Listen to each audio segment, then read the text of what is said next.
আমি আপনাদেরকে বলি, আমি যদি আপনাদেরকে জিজ্ঞাসা করি বা আমি যদি বলি মাছ সাগরে থাকে, ঠিক না বেঠিক বলেন?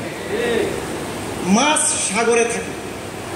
ইমাম আবু হানিফা যদি মাছ সাগরে থাকে বলে মাছ সাগরে থাকে, দেওবন্দের ওলামায়ে কেরাম যদি বলে মাছ সাগরে থাকে, সারা দুনিয়ার মুসলমান যদি বলে মাছ সাগরে থাকে, আহলে হাদিসের লোকেরা বলবে না, মাছ আকাশে ওড়ে। তাদের নাম হলো আহলে হাদিস। আমি যদি বলি পাখি আকাশে উড়ে, আপনারা কি বলেন? পাখি আকাশে উড়ে। ইমাম আবু হানিফা বলে পাখি আকাশে উড়ে, দেওবন্দের ওলামায়ে কেরাম বলে পাখি আকাশে উড়ে। আহলে হাদিসের লোকেরা বিরোধিতা করবে, ওরা বলবে না, পাখি সাগরে থাকে। আমার কথা যদি বুঝায় সে থাকে, আমি সংক্ষেপে বলবো কোরআনে কি বলেছে, হাদিসে কি বলেছে, মক্কায় কি বলেছে, মদিনায় কি বলেছে, এগুলির ধারা ওরা ধারে না। উলামায়ে কেরাম যে যা বলবে তার বিরোধিতা করবে, তার নাম হলো আহলে হাদিস। খতিবে আজম আল্লামা সিদ্দিক আহমদ রহমাতুল্লাহি আলাইহি শেরে বাংলা আজিজুল হকের সঙ্গে মুনাজারা হয়েছিল। তখন আজিজুল হককে জিজ্ঞাসা করা হয়েছিল যে তোমার মুনাজারার বিষয় কি, আলোচ্য বিষয় কি? তখন আজিজুল হক বলল, সিদ্দিক আহমদ যা হালাল বলবে আমি তা হারাম বলবো, সিদ্দিক আহমদ যা হারাম বলে তা আমি হালাল বলবো। তখন সিদ্দিক আহমদ সাহেব বলল, আজিজুল হকের মা, আজিজুল হকের মাকে বিবাহ করা আজিজুল হকের জন্য হারাম, তুই আজিজুল হক তোর মারে বিবাহ করা হালাল কইরা দে। পারবে? বুহিদাল্লাজি কাফা। উলামায়ে দেওবন্দকে আমি বলবো, বাতিলের বিরুদ্ধে এইভাবে যখন হুঙ্কার দিয়ে সঠিক তথ্য নিয়ে দাঁড়াবে, দুনিয়ার কোনো বাতিল মাথা ছাড়া দিয়ে উঠতে পারবে না। কিন্তু আমরা কখন জাগবো? আমার আজকে যদি সময় থাকতো আমি প্রমাণ করতাম এবং আলোচনা করতাম উলামায়ে দেওবন্দের বিরুদ্ধে তারা কিভাবে ষড়যন্ত্র করছে। সমস্ত উলামায়ে দেওবন্দকে, মুসলমানদেরকে, বাংলাদেশের উলামায়ে কেরাম যা করে এগুলি বলছে শরীয়তের নামে জালিয়াতি। বলেন নাউজুবিল্লাহ। একটা বই 28টা পৃষ্ঠা, প্রত্যেকটা অক্ষরে লাইনের মধ্যে রেখেছে ইমাম আবু হানিফা বেঈমান, ইমাম আবু হানিফা কাফের, ইমাম আবু হানিফা দাজ্জাল। বলেন নাউজুবিল্লাহ। আমি তাদেরকে বলবো, ওরা কি এই দুনিয়ার মধ্যে মানুষকে মুসলমান বানাইবার জন্য আসছে নাকি মুসলমানকে কাফের বানাইবার জন্য আসছে? ওরা মুসলমান বানানোর জন্য দায়িত্ব নেয় নাই, মুসলমান বানানোর ঠিকাদারি নেয় নাই, মুসলমানকে কাফের বানানোর দায়িত্ব নিয়েছে। আর এই কাফের বানানোর জন্য যে ষড়যন্ত্রগুলি করতেছে এর একটা মাত্র আমি বলি যে দেখেন, বিভিন্ন রকম কাগজপত্রের মধ্যে ওরা লিখতেছে 1 লক্ষ টাকার চ্যালেঞ্জ, 2 লক্ষ টাকার চ্যালেঞ্জ, তারাবির নামাজ 8 রাকাত, 20 রাকাতের কোনো দলিল নাই, 20 রাকাতের দলিল যদি কেউ দিতে পারে তারা 1 লক্ষ টাকা দিবে বলে চ্যালেঞ্জ করতেছে। আমি তাদেরকে বলবো, কোরআনের কোন জায়গায় 1 লক্ষ টাকার চ্যালেঞ্জ আছে? হাদিসের কোন জায়গায় 1 লক্ষ টাকার চ্যালেঞ্জ আছে? সাহাবায়ে কেরামকে টাকার চ্যালেঞ্জ দিয়েছে? নয়। যাদের কাছে টাকা থাকবে তারা টাকার চ্যালেঞ্জ দেয়। গোপনে ইহুদি খ্রিস্টান থেকে যারা নাকি বস্তার বস্তা টাকা নিয়েছে তারা টাকার চ্যালেঞ্জ দেয়। আমাদের কাছে টাকা নাই, আমাদের কাছে আছে কোরআন, আমাদের কাছে আছে হাদিস। আমরা কোরআন এবং হাদিসের চ্যালেঞ্জ দিয়ে বলি, দুনিয়ার বুকে যদি কেউ থাকো তারাবির নামাজ 8 রাকাত প্রমাণ করার জন্য আজকে আসো, আমরা তোমাদের সামনে মোকাবেলা করার জন্য প্রস্তুত আছি। 1 লক্ষ টাকার চ্যালেঞ্জ। আমি বই লিখে দিয়েছি তারাবির নামাজ 20 রাকাত কেন। রাসূলুল্লাহ সাল্লাল্লাহু আলাইহি ওয়াসাল্লামের হাদিস, সাহাবায়ে কেরামের ইজমা, মক্কা মদিনা এবং সারা দুনিয়ার মুসলমানদের আমল দিয়ে আমি প্রমাণ করেছি যে তারাবির নামাজ হবে 20 রাকাত, কিন্তু কেউ আজ পর্যন্ত 1 লক্ষ টাকা নিয়ে আসে নাই। এইভাবে আমি তাদের সমস্ত ষড়যন্ত্র, যতগুলি ষড়যন্ত্র করে যাচ্ছে, সমস্ত ষড়যন্ত্রের সঠিক উত্তর আপনাদের সামনে আমি উপস্থাপন করার ইচ্ছা করেছিলাম, কিন্তু সময় না থাকার কারণে আমি আর ওই দিকে যাচ্ছি না। এরকম বহু রকমের ষড়যন্ত্র ওরা করে যাচ্ছে। এর মধ্যে একটা ষড়যন্ত্র হইল, মক্কায় এরকম বলেছে, মদিনায় এরকম বলেছে, কাবাগরে এই হয়েছে, মদিনা শরীফে এই হয়েছে। সম্পূর্ণ মিথ্যা কথা। এগুলি লম্বা আলোচনার দাবি রাখে। এক মৌলানা আমার কাছে আসছিল, আইসা বলে কাবাগরের কথা মানেন না কেন, মক্কা শরীফের কথা মানেন না কেন? আমি বললাম সৌদি আরবে কোনো আলেম আছে নাকি? লম্বা করে বললে বিষয়টা বুঝতে পারতেন। সে বলল, অনেকক্ষণ চুপ করে বলল যে সৌদি আরবে আলেম হইল নাসিরউদ্দিন আলবানী। আমি তাকে বললাম উনি কোথায় লেখাপড়া করেছে, কোথা থেকে ডিগ্রি আনছে আমাকে বলো। সে বলতে পারে না। আমি নাসিরউদ্দিন আলবানীর বাংলা অনুবাদকৃত বই কতগুলি খুলে দিলাম, যেখানে তার জীবনী আছে। আমি বললাম পড়ো, সৌদি আরবের সবচেয়ে বড় আলেমের জীবনী, তুমি বলো কোথায় লেখাপড়া করেছে। এই যে হুজুররা বসা আছে, একজন একজন করে যদি আমি তাদেরকে জিজ্ঞাসা করি, পিছনে যারা বসা আছেন আপনাদেরকে যদি জিজ্ঞাসা করি আপনি কোথায় পড়ালেখা করেছেন, দেখবেন এক একজনে বলবে আমি ইমুক মাদ্রাসায় 12 বছর পড়ালেখা করেছি, আর এক মাদ্রাসায় 10 বছর পড়ালেখা করেছি, আর এক মাদ্রাসায় 2 বছর পড়ালেখা করেছি। ঠিক না বলেন? সে 15-20 মিনিট চিন্তা করার পরে কিছু বলতে পারলো না, আমাকে বলল মদিনা ইউনিভার্সিটিতে প্রফেসরই করছে। আমি কেটে জিজ্ঞেসছিলাম, আমি জিজ্ঞেস করলাম বাড়ি কোথায়, আর ও বলে ভাত খাইছি ডাল দিয়া। প্রফেসর আলবানী মদিনা ইউনিভার্সিটিতে প্রফেসর ছিল। আমি তো এর সাথে আরো বড় প্রফেসর চিনি। আসমানের উপরে ফেরেশতাদেরকে পড়াইছে ইবলিস শয়তান, ওই প্রফেসরকে মানি না। আলবানী প্রফেসরকেও আমি মানি না। আলবানী পড়ালেখা করে নাই, মওদুদি পড়ালেখা করে নাই, জাকির নায়েক পড়ালেখা করে নাই। 3 জন এক রশিতে ফাঁসির উপযুক্ত। একজনের সাথে আরেকজনের সম্পর্ক, আমি এগুলি এখন লম্বা করে বলবো না, 1 মিনিট আমি বলি। পড়ালেখা না করলে কি অবস্থা হয়। সৌদি আরব যাই অনেকে হাদিস শিখে এসে ফেলে, সবচেয়ে ইম্পর্টেন্ট বিষয় এগুলো আলোচনার, কিন্তু আলোচনার সময় নেই। সৌদি আরবে যায় জুতা পরিষ্কার করে, ড্রেন পরিষ্কার করে, রাস্তা পরিষ্কার করে, সিঁড়ি ঝাড়ু দেয়, আর আইসা বলে আমি সৌদি আরব থেকে হাদিস শিখে আসছি। আমি চিনি, আমি 5 বছর ধারাবাহিক ভাবে দেখেছি সৌদি আরব যায় ওরা কি করে। সৌদি আরব যায় রাস্তা ঝাড়ু দেয়, ড্রেন পরিষ্কার করে, সিঁড়ি পরিষ্কার করে, জুতা সেলাই করে, জুতা পরিষ্কার করে, আর বাংলাদেশে এসে বলে আমি হাদিস শিখে আসছি। এইখানে বসে আসছে উলামায়ে কেরাম 30 বছর, 40 বছর, 50 বছরে একজনে বিসর্জন দিছে। তারা 50 বছরে পুরা জীবনে হাদিস শিখতে পারলো না, আর রাস্তা ঝাড়ু দিয়া, জুতা সেলাই করিয়া, সিঁড়ি পরিষ্কার করে হাদিস শিখে ফেলছে। হাকিমুল উম্মত আশরাফ আলী থানভী রহমতুল্লাহি আলাইহি লেখছেন একটা ঘটনা। ডাক্তার সাহেব গেছে, সাথে এক লোক নিয়ে গেছে ব্যাগ নেওয়ার জন্য। ডাক্তার ঘরে ঢুকবার সময় নিচের দিকে তাকাইয়া দেখছে চোখের নিচে জাম্বুর আর সিল্কা ফেরে দিচ্ছে। রুগীর জিগাইল তোমার অবস্থা কি, সমস্যা কি? স্যার আমার পেটে ব্যথা, পেটের সমস্যা। তো সমস্যা হবে না, সারাদিন তুমি জাম্বুরা খাও। সাথে যে ব্যাগ লইয়া গেছিল একবার ডাক্তারি শিক্ষা লইছিল, যাইয়া দেখতেই রুগীর চোখের নিচে কি আছে, যেটা আছে হেডে খাইছে, এই জন্য এই রোগ হয়েছে। একদিন ডাক্তার নেওয়ার জন্য আসছে, আমি ডাক্তার গেল, সংক্ষেপে বলতেছি আমি, এদিকে থাকায় ওইদিকে থাকায় ওইদিকে থাকায়, চোখের নিচে তো আর জাম্বুর আর সিল্কা দেখে না, দেখে কতগুলি জুতা ফিরে রয়েছে। রুগীর জিজ্ঞাসা তোমার কি সমস্যা? স্যার আমার পেটের সমস্যা। তো পেটের সমস্যা হবে না, তুমি জুতা খাও। ডাক্তারি শিখে লইছে। ডাক্তারি শিখছে নাকি জীবন ধ্বংস করার ষড়যন্ত্র শিখেছে? সৌদি আরব যাইয়া জুতা পরিষ্কার করিয়া, ড্রেন পরিষ্কার করিয়া, রাস্তা ঝাড়ু দিয়া, সিঁড়ি পরিষ্কার করিয়া হাদিস শিখে নাই, ইমান ধ্বংস করার ষড়যন্ত্র শিখেছে। সৌদি আরব যাইয়া হাদিস শিখেছে। মক্কা মদিনায় তারাবির নামাজ কত রাকাত? 20 রাকাত। আমি নিজে পড়েছি মক্কা শরীফে, হ্যাঁ তারাবির নামাজ 20 রাকাত করে, আল্লাহর ঘরে 20 রাকাত করে, রাসূলের ঘরে 20 রাকাত করে। ওরা 20 রাকাত করে না কেন? এরা মক্কা মদিনা মানছে? মক্কা মদিনা মানে নাই, কোরআন হাদিস মানে নাই, যার মনে যেটা সেটা মানছে। এগুলো বলার এখন সময় নাই। আমার আজকের আলোচ্য বিষয় দিছে ওরা আরেকটা জিনিস, কয়েকটা বিষয় আমাকে দিছে। এর মধ্যে একটা হইলো ঈদের নামাজে 6 তাকবীর কেন?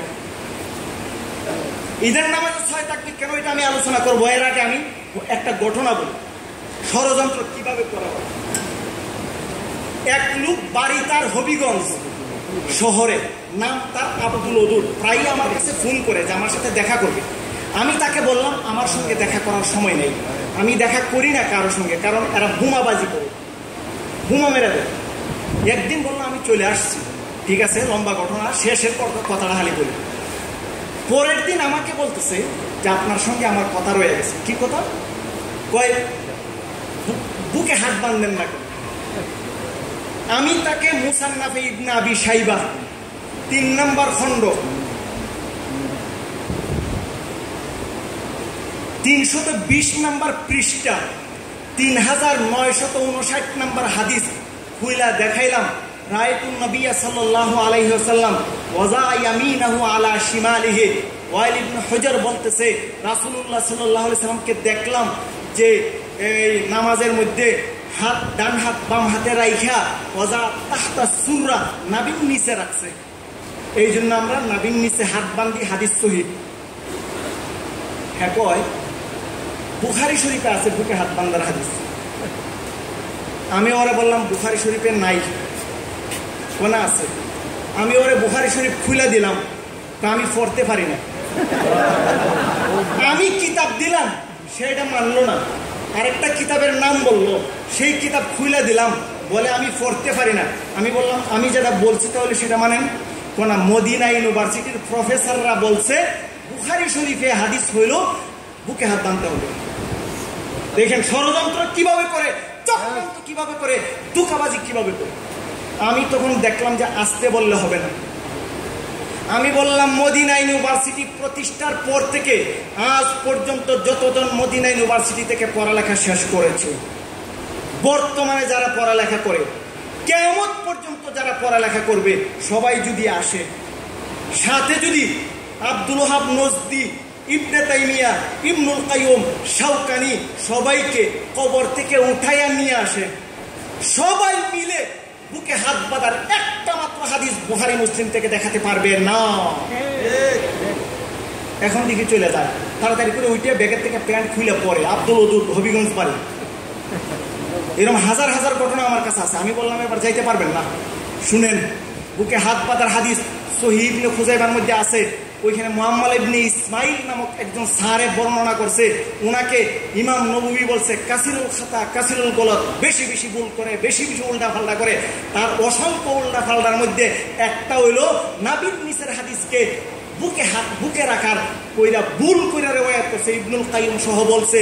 আর ইমাম বুখারী বলছে মুনকারুল হাদিস, তার ফালা ইয়াস্তাহিল্লু রিওয়ায়াত আনহু, তার হাদিস গ্রহণ করা হারাম। এই হইল হাদিসের অবস্থা। এটা বললে ওইটা বলবে, বুখারী বলবে, মুসলিম বলবে, ওইটা বলবে, নানান রকমের সমস্যা। বুখারী শরীফ বললেই মানা যায়? বুখারী শরীফ বললেই মানা যায় না। বুখারী শরীফ মানলে যদি না বুঝা মানে তাহলে অনেক সময় কাফের হয়। বুখারী শরীফে আছে রাসূলুল্লাহ সাল্লাল্লাহু আলাইহি ওয়াসাল্লামের বিবি 9 জন ছিল। এই হাদিসের উপরে যদি কেউ আমল করে তাহলে এটা মুসলমান থাকবো না, কাফের হইব।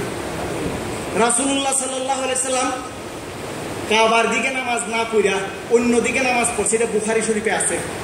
এই হাদিস যদি কেউ আমল করে এটা মুসলমান থাকবো না, কাফের হয়ে যাবে। মুসলমান থাকবে না, কাফের হয়ে যাবে।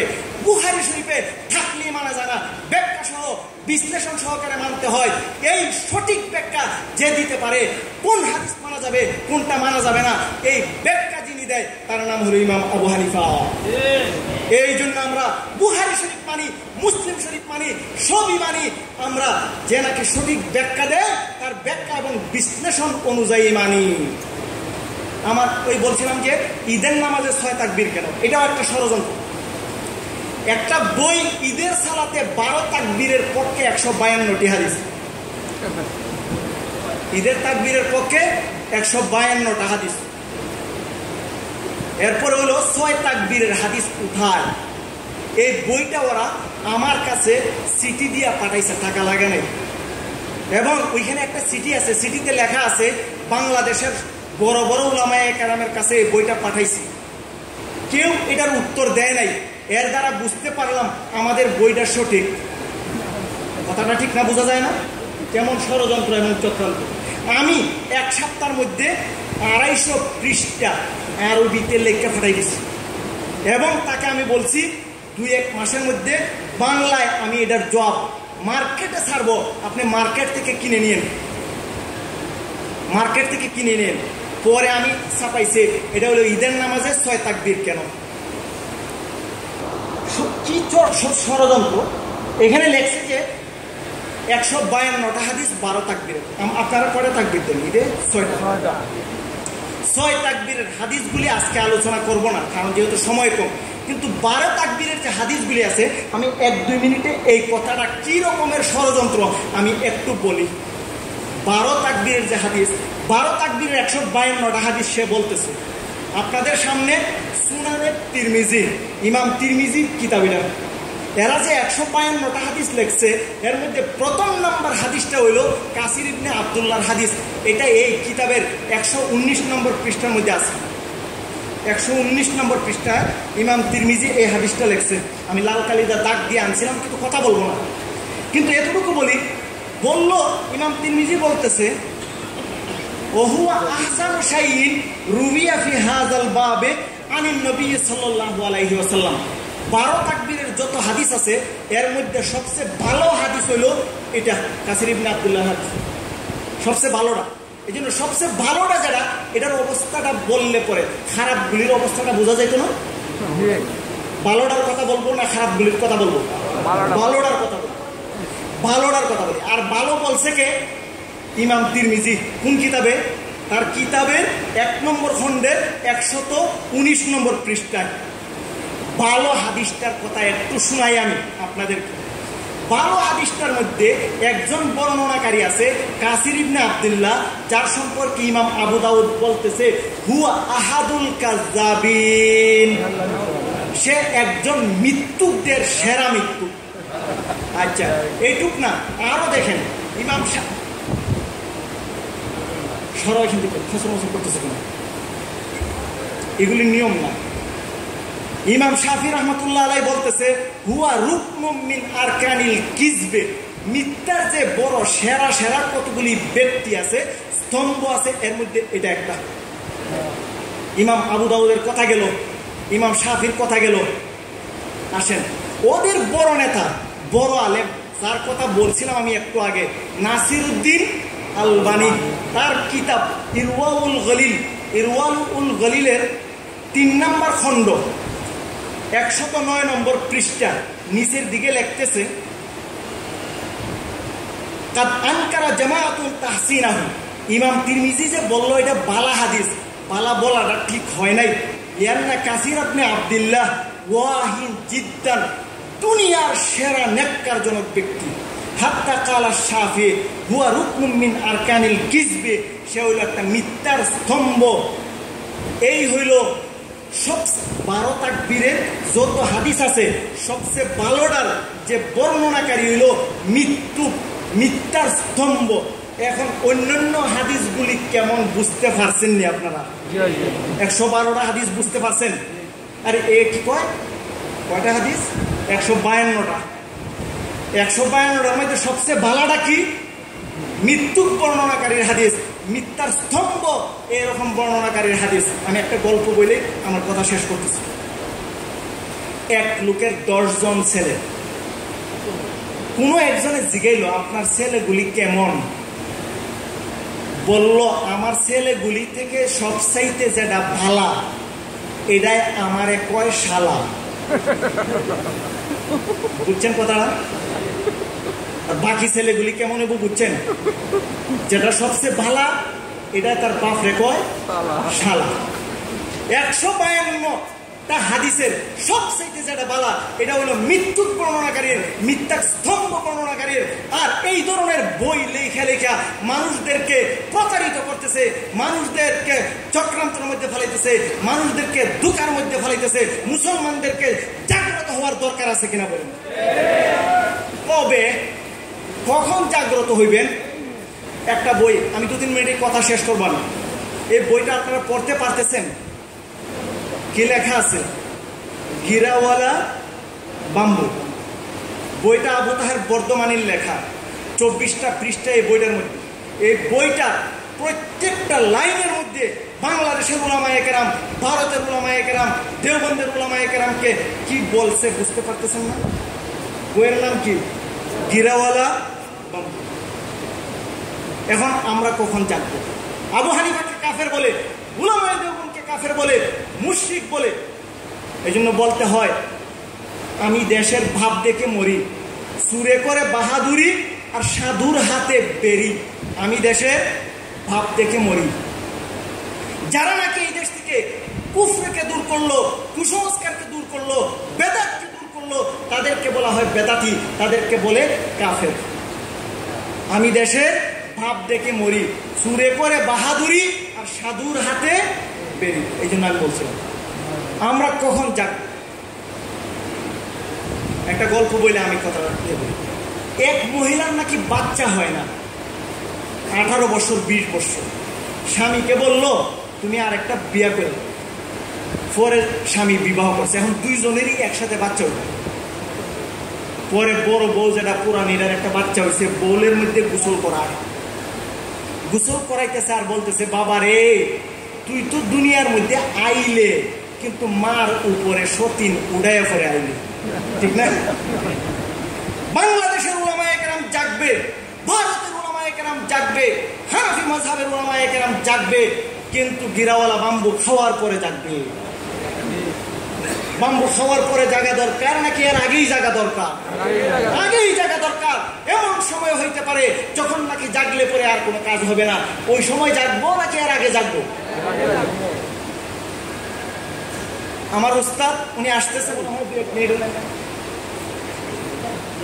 বাংলাদেশের, শুধু বাংলাদেশের নয় বরং কি বাংলাদেশ, ভারত, পাকিস্তান, বরং কি সারা দুনিয়ার আরব আজমের শ্রেষ্ঠ উলামায়ে কেরামের শীর্ষস্থানে যে 2-1 জনকে গোনা যায়, তার মধ্যে একজন হলেন আল্লামা মুফতি মিজানুর রহমান সাইদ দামাত বারাকাতুহুল আলিয়া।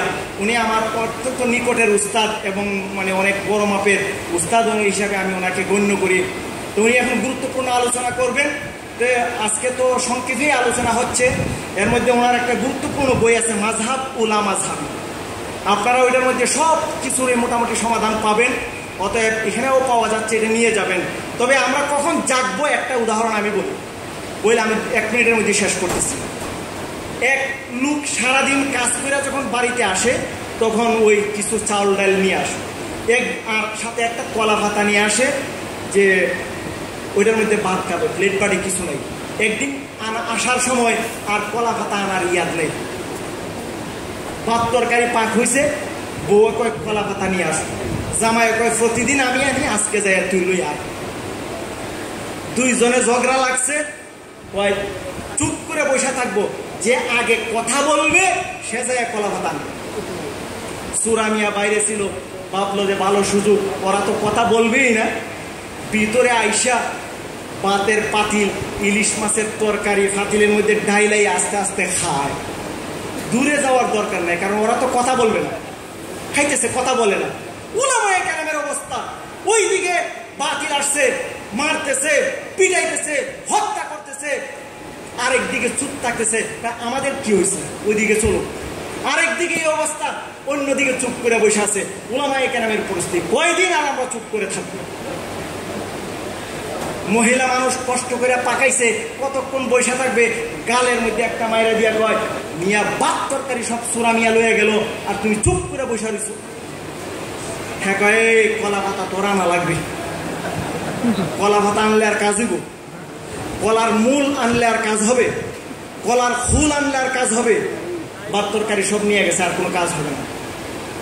বাতিল মাদ্রাসায় পৌঁছেছে, বাতিল মসজিদে পৌঁছেছে, বাতিল ঘরে ঘরে পৌঁছেছে, বাতিল মোবাইলের মাধ্যমে আসছে, বাতিল ইন্টারনেটের মাধ্যমে আসছে, বাতিল টিভির মাধ্যমে আসছে।